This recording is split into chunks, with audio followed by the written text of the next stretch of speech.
إن الحمد لله نحمده ونستعينه ونستغفره من سرور أنفسنا ومن سيئات أعمالنا من يهد الله فلا مضل له ومن يضلل فلا هادي له أشهد أن لا إله إلا الله وحده لا شريك له وأشهد أن سيدنا محمدا عبده ورسوله لا نبي بعده اللهم صل على سيدنا محمد وعلى آله وصحبه أجمعين أما بعد فيا أيها الحاضرون أوصي نفسي وإياكم بتقوى الله فقد فاز المتقون وقال تعالى في القرآن الكريم أعوذ بالله من الشيطان الرجيم بسم الله الرحمن الرحيم يا أيها الذين آمنوا اتقوا الله ولتنظر نفس ما قدمت لغد واتقوا الله إن الله خبير بما تعملون وقال نبينا محمد صلى الله عليه وسلم اتق الله حيثما كنت واتبع السيئة الحسنة تمحوها وخالق الناس بخلق حسن صدق الله العظيم وصدق رسوله الكريم. Kaum muslimin sedang jamaah Jumat rahimakumullah. Alhamdulillah, sama-sama kita ucapkan kehadiran Allah Subhanahu wa taala. Salawat salam kepada junjungan kita Nabi besar Muhammad sallallahu alaihi wasallam. Kaum muslimin sedang jamaah Jumat rahimakumullah. Sadar atau tidak sadar kita bahwa kita sekarang sudah berada di penghujung tahun.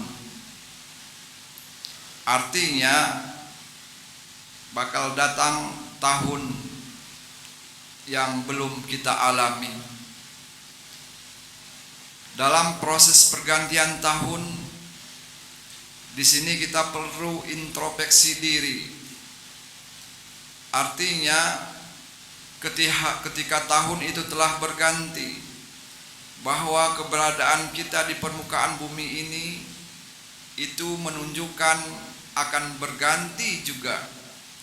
Kalaulah tahun ini umur kita misalkan dijatah oleh Allah 63, maka tahun depan itu akan berkurang jumlah yang akan kita hadapi atau yang akan kita tinggali. Oleh karena itu kaum muslimin sedang jamaah Jumat rahimakumullah, sesuai dengan petunjuk Al-Quran, kata Allah, wahai orang yang beriman, hendaknya engkau memperhatikan keadaanmu, kehidupanmu, sesuatu yang engkau lakukan yang lalu untuk menjadi pelajaran untuk esok hari. Wal tandur nafsum ma qaddamat lighad. Seseorang harus memperhatikan, menilik, meninjau sesuatu yang telah dia kerjakan, apakah itu membuahkan hasil atau bermanfaat kepadanya atau tidak. Ini kesemuanya adalah untuk kepentingan, untuk keselamatan kita kelak di kemudian hari.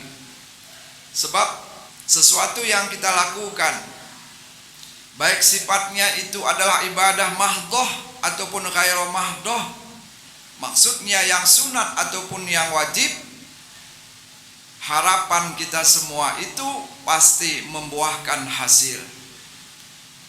Oleh karena itu kaum muslimin sedang salat Jumat rahimakumullah, kita bersyukur kepada Allah, kita masih diberikan nikmat kehidupan, kita masih diberi nikmat kesehatan, sehingga kita masih bisa beribadah, masih bisa mengabdikan diri kepadanya. Namun jangan bertahan sampai di situ, karena dalam kehidupan kita apapun bentuk pekerjaan, katakanlah ibadah, tentunya kita menampilkan yang terbaik di hadapan Allah Subhanahu wa ta'ala. ayyukum ahsanu amala. Di mana amalmu yang terbaik, itulah yang kau tampilkan di hadapan Allah Subhanahu wa ta'ala. Untuk merealisasikan atau mewujudkan amal yang baik itu, tentunya ada proses, ada langkah untuk menghasilkan atau mewujudkannya, yang disebut dengan introspeksi diri atau muhasabah. Sekian tahun, sekian bulan kita sudah beribadah kepada Allah, hari demi hari kita lalui, minggu bahkan bulan demi bulan. Yang kita kerjakan, yang kita lakukan itu, apakah sudah benar? Apakah sudah sesuai dengan petunjuk dan aturan oleh Allah Subhanahu wa ta'ala? Kalau itu sudah benar, maka bagi kita mempertahankan kebenaran yang sudah kita lakukan bila perlu kita tingkatkan. Yang menjadi persoalan adalah ibadah yang kita lakukan, yang mana harapan kita itu membuahkan hasil, namun kita tidak introspeksi diri, mengoreksinya apakah sudah benar atau tidak, atau apakah sudah benar atau salah. Kita dikhawatirkan kelak di kemudian hari kita tidak mendapatkan apa-apa dari apa yang kita kerjakan. Sehingga kaum muslimin sedang sholat Jumat rahimakumullah, kita disindir oleh Allah di dalam Al-Quran. Wa qadimna ila ma amilu min amalin faja'alnahu haba'an mansura.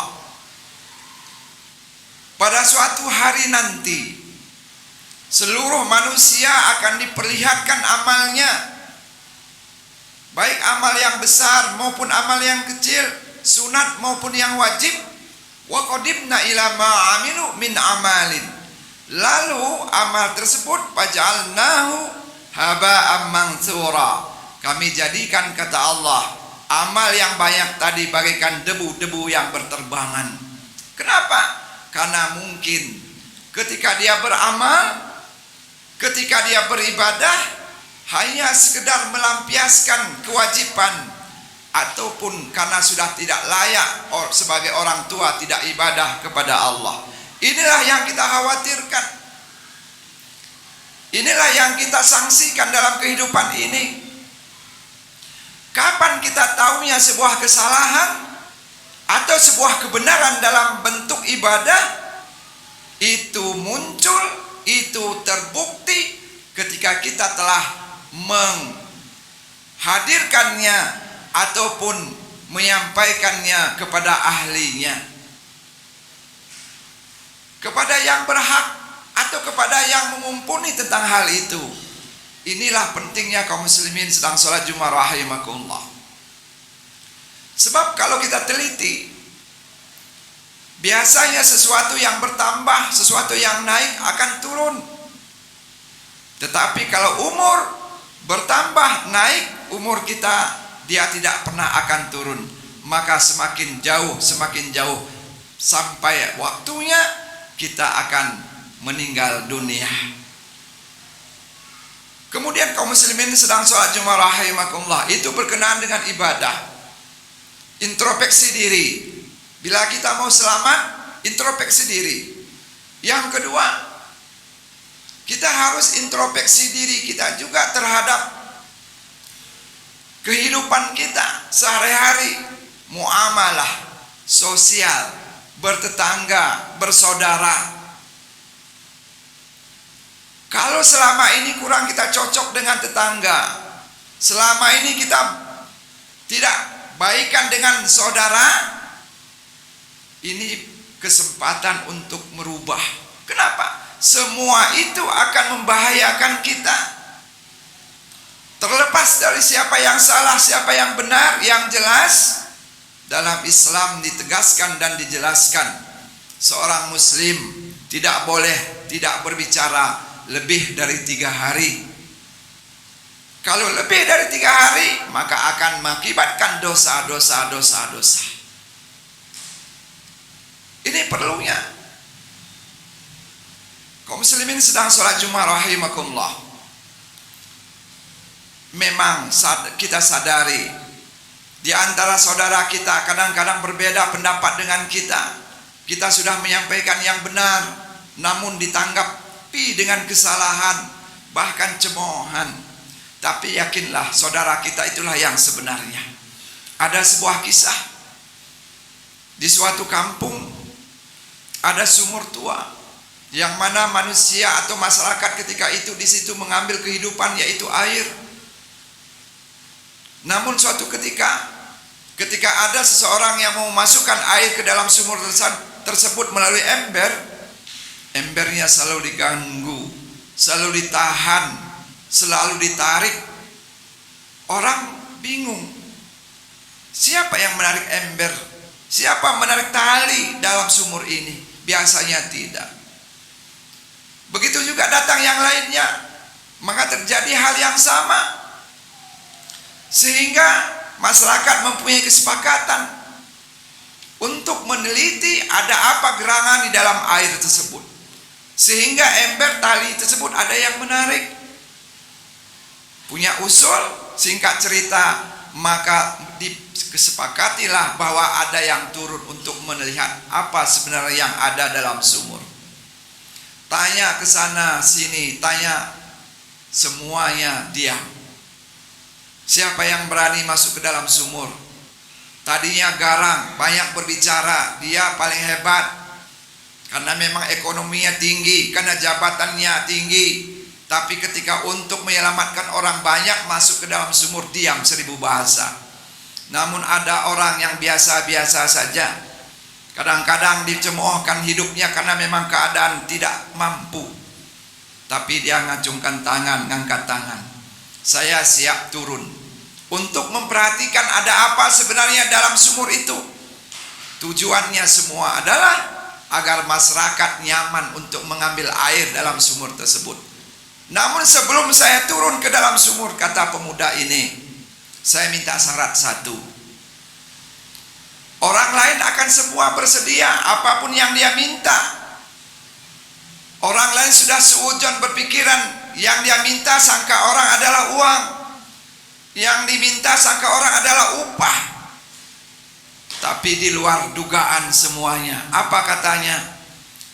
Saya punya saudara jauh dari tempat ini karena ekonomi tidak ada, dia pindah ke tempat lain untuk berusaha di sana.